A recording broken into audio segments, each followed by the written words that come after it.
नमस्कार, मैं हूं आलोक जोशी और आप देख रहे हैं बिज अड्डा। और बिज अड्डा में आज हम बात करेंगे रिलायंस की। रिलायंस इंडस्ट्रीज से दो खबरें आई हैं, दो खबरें जिनमें से एक कंपनी का अनाउंसमेंट है बाकायदा, और उस अनाउंसमेंट के हिसाब से कंपनी, अमेरिकन कंपनी एनवीडिया के साथ एक बड़ा टाई अप करने जा रही है। और जो दूसरी खबर है वो सूत्रों के हवाले से आई है। लेकिन सूत्रों के हवाले वाली खबर से पहले जो अनाउंसमेंट है उस पर आए।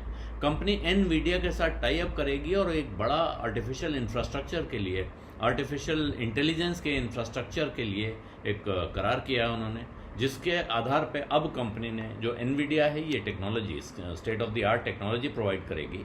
और उसमें जो रिलायंस इंडस्ट्रीज़ की भूमिका होगी वो ये है कि वो यहाँ उसको मैनेज करेंगे, यहाँ कस्टमर तक पहुँचाएंगे। और ये अनाउंसमेंट जियो प्लेटफॉर्म्स की तरफ से आया है, जो रिलायंस इंडस्ट्रीज़ की सब्सिडरी है और जियो की पेरेंट यानी होल्डिंग कंपनी है। उनका कहना है कि वो स्टेट ऑफ द आर्ट, बिल्कुल अत्याधुनिक cloud based AI computing infrastructure बना रहे हैं, जिससे भारत आर्टिफिशियल इंटेलिजेंस के कारोबार में उसकी जो पोजीशन है भारत की, वो मजबूत हो और वो आगे बढ़े।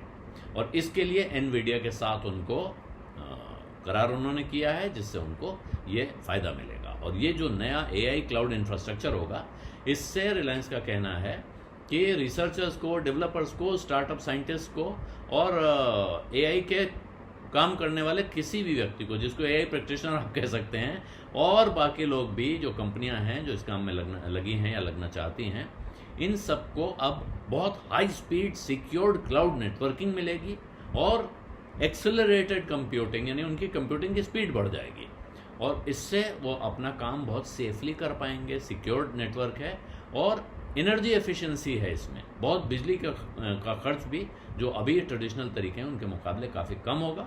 और इसकी वजह से इससे भारत में जो एआई के प्रोजेक्ट्स हैं, उनके की इनिशिएटिव्स को ज़बरदस्त कहेंगे फ्लिप मिलेगा, रफ्तार मिलेगी, जिसमें जो लोग एआई के चैटबॉट पे काम करते हैं, ड्रग डिस्कवरी पे काम कर रहे हैं, क्लाइमेट रिसर्च पे काम कर रहे हैं, इस तरह के बहुत सारे कामों में उनको सबको उनके काम में तेज़ी आ जाएगी, वो रफ्तार पकड़ लेंगे।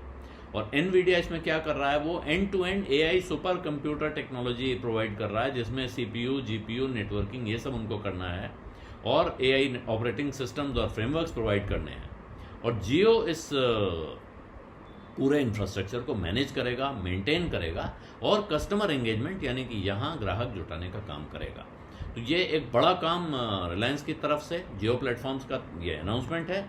लेकिन दूसरी खबर जो बाज़ार में चल रही है वो और इंटरेस्टिंग है, और वो ये है कि रिलायंस इंडस्ट्रीज़ अब चिप मेकिंग में घुसने की सोच रही है।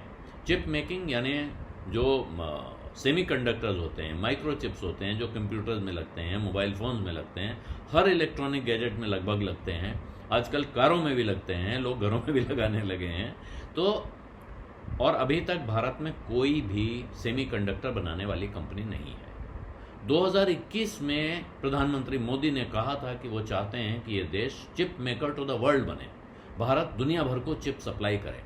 और ये ज़रूरत क्यों महसूस हुई थी? कोरोना काल में चिप्स की शॉर्टेज होने की वजह से बहुत सारे काम अटक गए थे, और उस वक्त ये सोचा गया कि अगर भारत में ये चिप बने और यहाँ बना के एक्सपोर्ट भी किए जाएं, तो ये एक बड़ा कारोबार खड़ा हो सकता है और एक कैपेबिलिटी बनेगी कि हमको इस तरह की परिस्थिति में परेशान नहीं होना पड़ेगा कि साहब चिप्स तो हैं नहीं, विदेश से आते हैं, वहाँ से सप्लाई की शॉर्टेज हो रही है, तो प्रॉब्लम खड़ी हो रही है।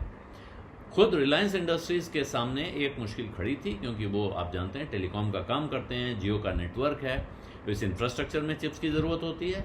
वो गूगल के साथ मिलकर स्मार्टफोन बना रहे थे और उस स्मार्टफोन के प्रोजेक्ट को उनको इसीलिए डिले करना पड़ा क्योंकि चिप्स की शॉर्टेज थी।